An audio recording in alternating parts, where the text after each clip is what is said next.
Assalamualaikum warahmatullahi wabarakatuh. Selamat pagi pemirsa Kakak Media dimanapun kalian berada. Senang sekali saya Evi Dwi Isna ini kali ini bisa bareng berjumpa sama teman-teman semua dalam program Samawa ya, sharing bareng mahasiswa. Nah, kali ini kita bakalan ngobrol santai ya. Selain ngobrol santai, pagi hari ini pembahasan kita juga sedikit berdaging. Nah, saya sebut santai karena apa? Karena emang ini acaranya cuma sharing-sharing aja. Jadi pemirsa Kakak Media pastinya bakalan relax juga dengerinnya dan juga merasa gimana ya? Santai pokoknya. Karena orang yang udah ada di samping saya, jadi kita langsung aja sapa dengan hangat langsung ya. Hai Kak Lia, apa kabar? Hai. Karena di sini namanya karena di skrip ini namanya Kak Lailia, jadi aku panggilnya Kak Lia boleh? Boleh. Oke. Gimana tadi kabarnya? Baik? Alhamdulillah. Oke, alhamdulillah. Bisa dong tolong disapa dulu si penonton setia Kakak Media kita. Say hi dari prodi mana dan juga instansinya mana, semester berapa terutama. Boleh banget.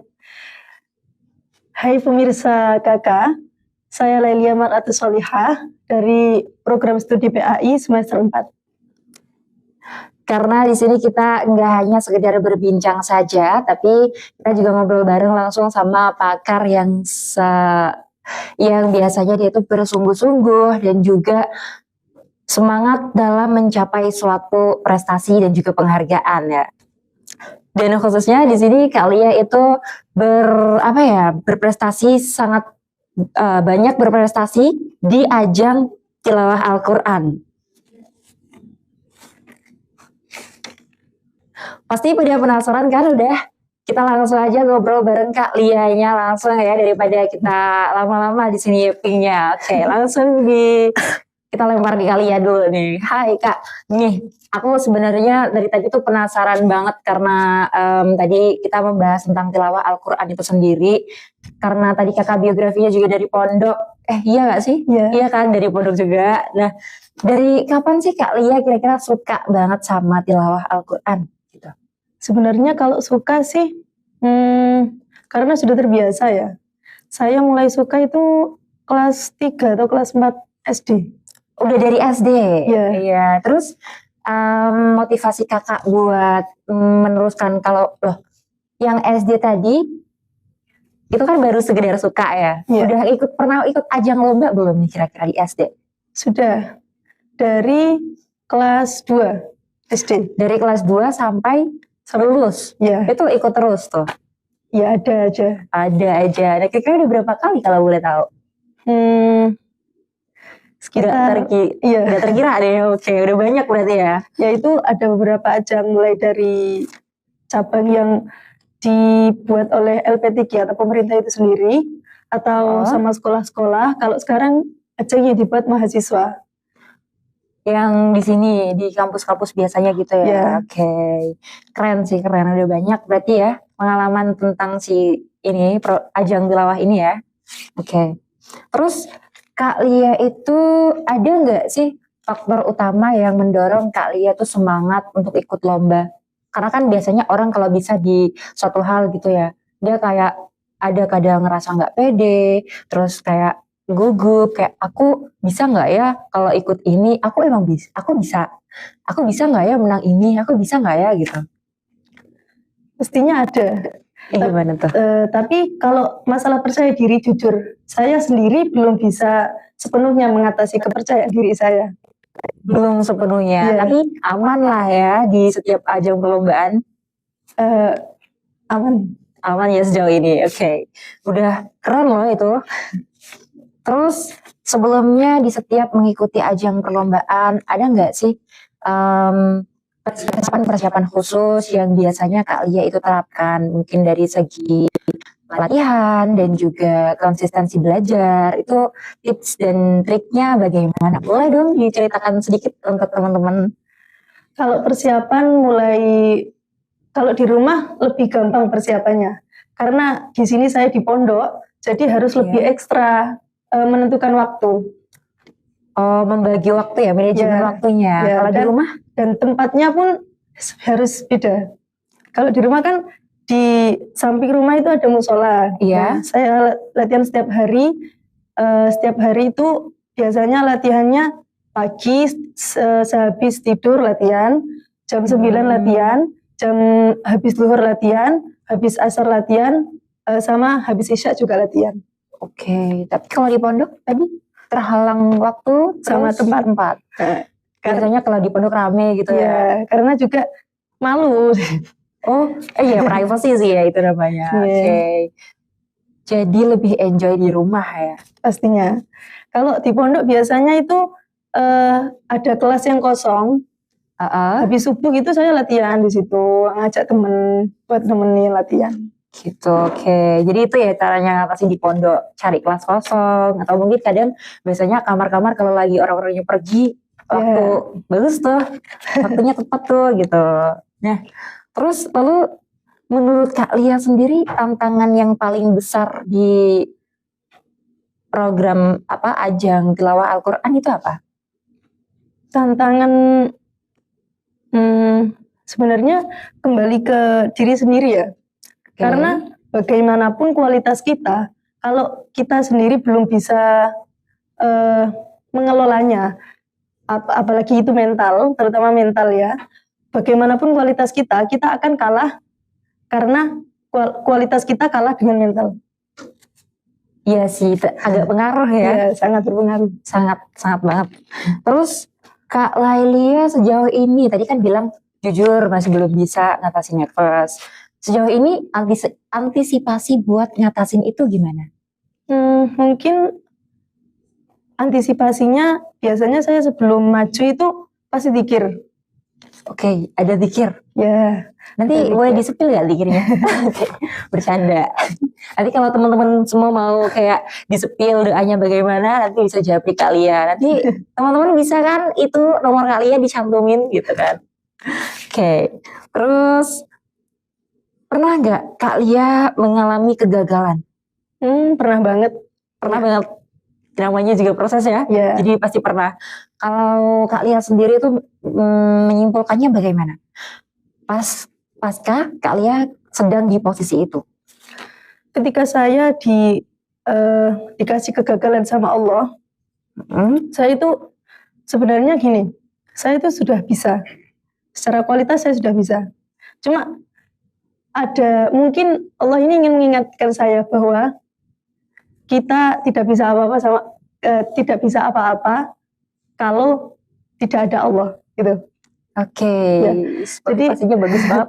Ketika kegagalan itu saya langsung mikir gini, ini Allah mau mengingatkan saya, makanya saya digagalin dulu. Buat saya bisa lebih semangat latihan. Oke, keren. Ada nggak di dalam kehidupan Kak Lia sosok yang membuat Kak Lia lebih semangat lagi, lebih berjuang lagi gitu?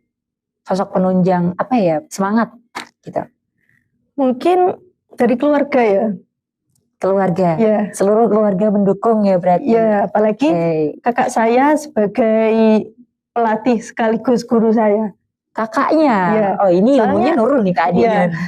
Soalnya dari kecil itu mulai saya belajar tilawah itu diajarinya sama kakak saya. Kakak. Ya. Kebetulan saya itu pernah di kabupaten pertama kali juara 3. Di SD? Ya. Oke. Juara 3 kelas 2. Lalu kebetulan juga tahun itu saya dikirim ke provinsi.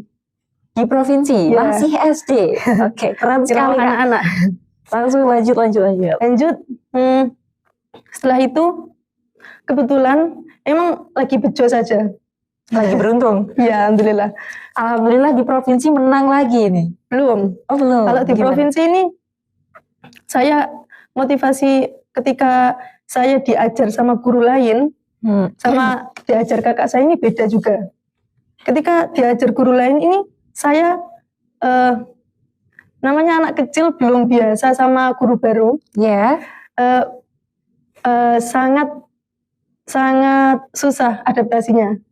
Dan jadi kayak beda gitu ya? Ya, kan kalau di kabupaten di provinsi itu suratnya ditentukan 1 hari sebelum maju tampil.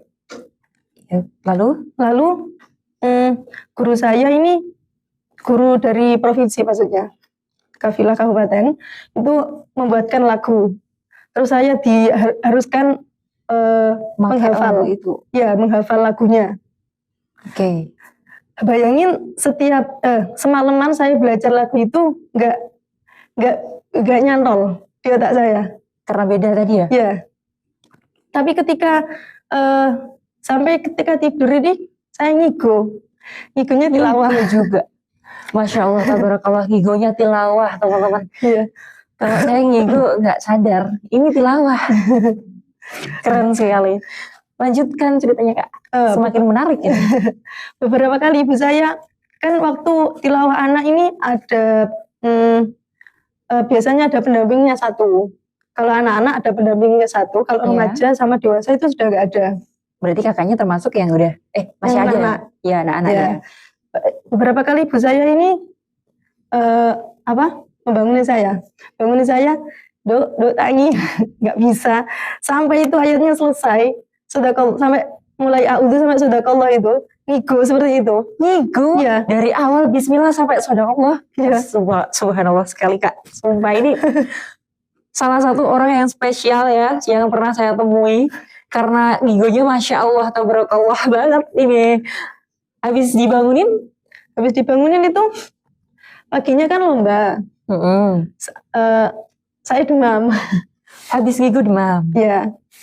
Tapi masih ikut lomba? Masih. Alhamdulillah. Kan wajib. Iya ya. Iya, udah di Banyuwangi sana. Terus pagi itu juga saya telepon kakak saya sambil nangis. Mas saya lo gak bisa, ini gimana gitu. Gak bisa nadanya tadi ya. Tapi ngigo tadi bisa. Iya. Lucu, unik dan juga sangat-sangat inspiratif. Tapi ini keren sih. Unik banget. Dan subuh itu kan saya lomba jam 8. Jam 8 lomba. Ya. Jam 4:30 saya telepon kakak, langsung minta ajarin, langsung bisa. Harusnya dari semalam aja gak sih ya telepon kakaknya gitu. Biar kayak kan Igo itu kebawa pikiran, gak tenang gitu ya. Tapi udah bagus Igonya. Igonya tuh kayak ngedukung banget gitu. Udah nih, oke, langsung aja kita tadi keluarga udah sosok penyemangatnya, dan menurut kakaknya dari sekian banyak lomba yang kakak ikuti, itu perlombaan mana yang paling menantang di fase mana, di kelas tingkat SMP, SD ataupun sekarang mahasiswa, yang paling menantang menurut kakaknya banget? Menantang, kalau menantang ini mungkin mahasiswa ya. Pas mahasiswa? Iya. Karena saya baru ngerasa ambisi. Begitu ambisi itu ketika mahasiswa. Ketika SMA pun saya hanya sekedar ya saya bisa, saya berani mencoba gitu. Gitu, oke. Jadi pas mahasiswa ini lebih tertantang lagi. Terus menurut kakak di fase mahasiswa karena tertantang tadi ya, banyak kan pesertanya pasti. Menurut kakak tuh peserta yang biasa-biasa saja sama peserta yang pantas untuk menang tuh bedanya di mana? Sepengalaman kakak sejauh ini gitu. Sebenarnya kalau biasanya kan di lomba itu ada 2 babak ya.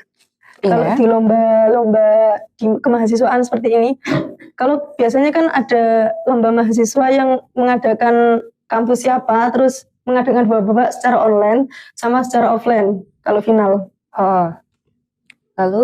Lalu ketika online itu pasti semua itu kan bisa diulang-ulang tag-nya. Iya, bisa diedit juga gitu ya. Nggak boleh diedit. Kalau lomba seperti itu harus sekali tag. Sekali video langsung jadi. Tapi kan bisa setiap hari ambil video. Iya, bisa bikin gitu ya, bikin video ulang. Kalau masih ada yang salah, balik lagi, bikin lagi gitu kan. Dan nggak ada yang lihat. Itu pasti yang disajikan tuh yang bagus gitu kan. Seperti itu. Lalu ketika final, itu ya sudah, apa yang kita pelajari di belakang, kita maju, ya itu yang jadi. Itu yang dibuat penilaian oleh juri. Nah bedanya di situ. Kalau ketika online ini hanya menampilkan kualitas, tapi ketika lomba mental juga ditantang. Jadi dari apa itu yang namanya online tadi, kita masih belum bisa melihat mana yang pantas buat menang sama mana yang ini menang nih kayaknya bagus banget nih. Tapi kalau pas di realnya, di finalnya tadi, itu bisa dilihat. Kakak, sepengalaman kakak pas ikut final nih, pernah nggak melihat orang yang, aduh kayaknya ini sainganku berat banget gitu, pernah nggak? Pernah banget. Tapi nyatanya? Tapi beberapa kali juga, saya kan juga pernah gagal. Karena mental juga. Iya, mental lagi. Ya, karena saya grogi, akhirnya saya banyak ke distract orang. Ketika orang maju, ini kok bagus, kalau saya gini gimana? Gitu. Akhirnya penampilan saya juga tidak semaksimal apa yang saya inginkan. Tapi sejauh ini di fase mahasiswa udah berapa kali nih ikut ajang dan juga udah berapa kali menang kalau boleh spill? Kalau mahasiswa aja. Mahasiswa ini 5 atau 6 kali lah. 5 atau 6 kali menang? Iya. Masya Allah. Udah banyak itu Kak. Kayak ini tuh dari sekian banyaknya umat muslim di Indonesia kan pasti dekat sama Al-Quran ya. Tapi gak semua bisa itu dengan tilawah, qiraat dan lain sebagainya. Tapi kakaknya adalah sosok yang paling yang spesial itu, ikut di ranah orang yang spesial yang bisa tilawah Quran, bisa qiraat. Ya, keren sekali. Lalu kemudian pencapaian yang membuat kakaknya bangga sejauh ini apa? Waktu ada ajang MTQ yang diselenggarakan oleh LPTQ, pemerintah tingkat Jawa Timur. Tingkat Jawa Timur. Ya. Wow. Saya pernah juara 2 Jawa Timur, tingkat Jawa Timur. Juara 2? Ya. Tingkat Jawa Timur. Keren sekali. Tapi ini ajang yang sangat bergengsi. Bukan ajang-ajang yang biasa-biasa itu. Ya, sekali lomba langsung menang, sekali lomba menang. Luar biasa. Terus ceritanya gimana? Jadi itu lombanya ini persiapannya berbulan-bulan, bahkan setahun itu ada pembinaan setiap 1 bulan 2 kali, akhir 1 bulan awal bulan sama akhir bulan itu diselenggarakan oleh kabupaten. Jadi kabupaten dulu buat itu yang melatih tadi 22 bulan. Lalu kan mau lomba provinsi. Nah, pesertanya kafilahnya ini diwadahi untuk ikut pembinaan setiap 1 bulan 2 kali. 1 bulan 2 kali. Selama 1 tahun. Panjang ya berarti prosesnya ya. 1 bulan 2 kali selama 1 tahun. Habis itu baru dinaikin di provinsi tadi ya, di ajang provinsi. Oke. Dan dapat juara 2 tadi? Iya, keren sekali. Alhamdulillah. Itu paling berkesan berarti ya buat kakaknya? Iya, soalnya itu menurut saya sangat susah mendapatkan juara 2 itu juga. Waktu penyisihan saya bisa di pertama. Oh, berarti pas mau final itu di pertama, juara pertama. Habis itu di final di juara kedua. Iya. Ini udah keren sekali Kak, subhanallah. Kalau saya tuh udah kayak, enggak sih, maksudnya kayak ini ya, jadi perbedaan antara semua prestasi itu kan banyak ya cabangnya, tilawah, terus bidangnya dari bidang Islam atau bukan non Islam, gimana ya bilangnya, yang nggak Muslim banget gitu loh, banyak banget. Tapi orang tuh pasti punya keahlian masing-masing ya, yang disendiri-sendirikan gitu. Tapi ini udah keren sekali buat kakaknya. Lalu normalnya tadi ya, normalnya orang lomba itu kan nervous, gugup, merasa nggak pantas. Tadi kakak udah bilang kalau kakak tuh jujur pernah merasa nggak pantas juga. Tapi dari setelah merasa itu, habis itu kakak dapet juara, itu motivasi, nggak motivasi sih. Kesimpulan kakaknya bagaimana? Kesimpulan? Buat teman-teman nih, biasanya teman-teman tuh kan kalau mau ikut lomba, itu pasti ada rasa ragu. Kayak, aku nanti udah bayar mahal buat lomba ini, nanti aku nggak menang. Tapi ternyata tadi kakaknya udah pernah mikir kayak gitu, tapi ternyata kakaknya kayak malah menang gitu. Nah, itu bisa dong sedikit diceritakan untuk teman-teman pemirsa Kakak Media mungkin ya, gimana caranya ngatasin keenggak pedean itu gitu. Mungkin kalau nggak pede, saya masih belajar, tapi ini mungkin bisa buat tips juga buat teman-teman kakak media. Ketika kita nggak pede, itu sebenarnya bisa kita atasi juga dengan diri kita sendiri. Apalagi yang lomba saya yang ikuti ini kan lomba tentang Al-Quran ya. Iya. Ketika maju ini saya sebisa mungkin memfokuskan diri untuk memikirkan saya ingin melantunkan ayat Quran ini dengan indah, seperti itu. Nah, mungkin dengan cara itu cara saya untuk lebih bisa ikhlas ketika maju. Jadi tipsnya ikhlas dulu ya. Ya, fokus kepada Allah. Kemudian, jadi jangan selalu berharap untuk menang ya. Kita tulus dulu ngelakuinnya, habis itu kita pasrahkan semuanya kepada Allah gitu ya. Insya Allah pasti kalau udah rezekinya diberikan gitu kan. Oke, terima kasih. Dan gimana sih cara kakak menjaga konsistensi ketertarikan kakak dalam prestasi di tilawah Al-Quran ini?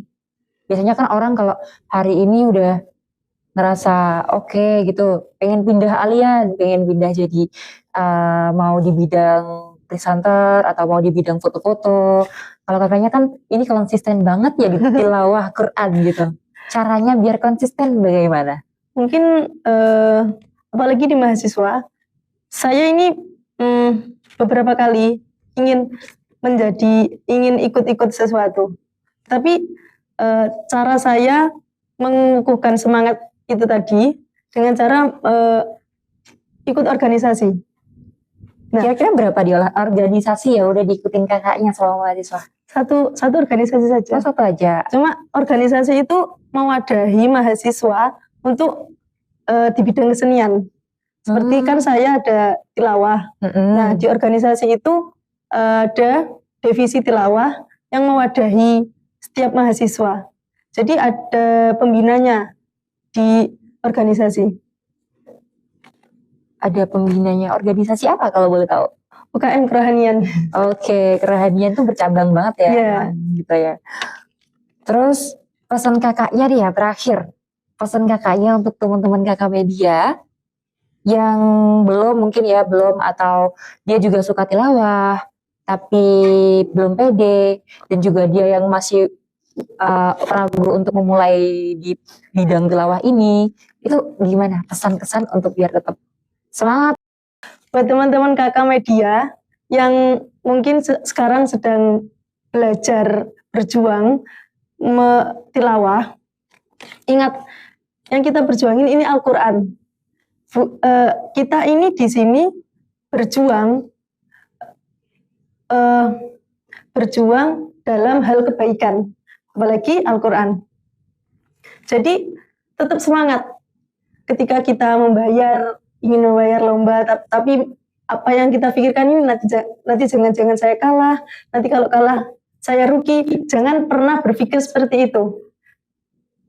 Kita ini sama-sama belajar,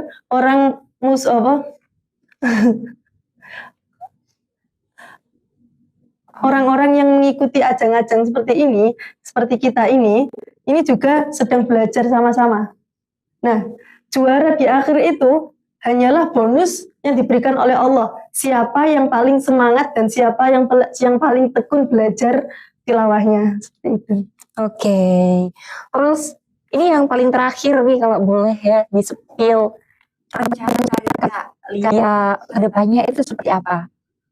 Mengenai nggak harus di bidang tilawah juga sih, cuman karirnya aja gimana? Boleh juga kalau mau disatuin sama tilawah gitu. Kalau karir sih, mungkin habis kuliah ini saya ingin lebih fokus lagi mondok di pondok tilawah. memperbaiki kekurangan saya lah. Nah, Ya, udah ada rencana dong pasti mau mondok di mana? udah. Gimana dong kalau boleh tahu? Eh, Biar teman-teman juga tahu nih. rencananya saya ingin mondok di PTQ Al-Maghfur Gresik. Oh, di Gresik. Ya, Oke. Terima kasih loh Kak. Semua tadi ya, apa yang dibilang Kak Lailia tentang proses, tantangan, dan juga bagaimana caranya kita tekun belajar, itu semoga bisa membuat teman-teman Kakak Media di sini termotivasi dan juga terinspirasi ya pastinya. Terima kasih banget Kak ya. Dan di sini kita juga jadi belajar ya, gimana setiap kesuksesan, pencapaian, dan juga penghargaan itu nggak instan. Jadi semuanya itu ada proses panjang, tantangan yang berat, dan juga ada kadang distraksi-distraksi yang kadang kita nggak expect sama itu. Tapi ya mau bagaimana lagi, itu namanya juga dinamika kehidupan perlombaan ya, khususnya di ajang kompetisi. Dan di situ juga kita juga tahu bahwa setiap tantangan itu bukan alasan buat kita kayak kita ngerasa gagal gitu ya. Jadi setiap kegagalan itu pasti itu ada penunjangnya lagi buat kita lebih semangat lagi, buat kita lebih tekun lagi ya kan Kak. Oke.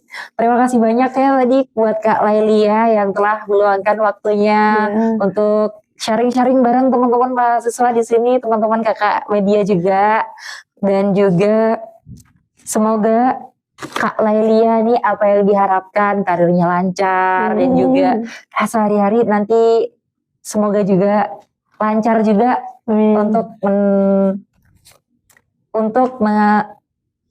untuk menjalani kehidupan lika-liku di mahasiswa, lika-liku di kampus, lika-liku di organisasi dan perlombaan-perlombaan hingga nanti. Semoga apa yang Kak Lia wishlistkan selama bertahun-tahun ini tercapai. Kita doain bareng-bareng dan juga semoga doa ini juga menyertai ke kalian semua yang lagi nonton di Kakak Media, khususnya di program Samawa ya. Oke, amin. Oke pemirsa, jangan lupa buat terus stay tune di program Samawa untuk melihat atau menonton konten-konten yang lebih epic lagi. Dan saya Evi Dwi Isnaini pamit undur diri. See you guys. Wassalamualaikum warahmatullahi wabarakatuh.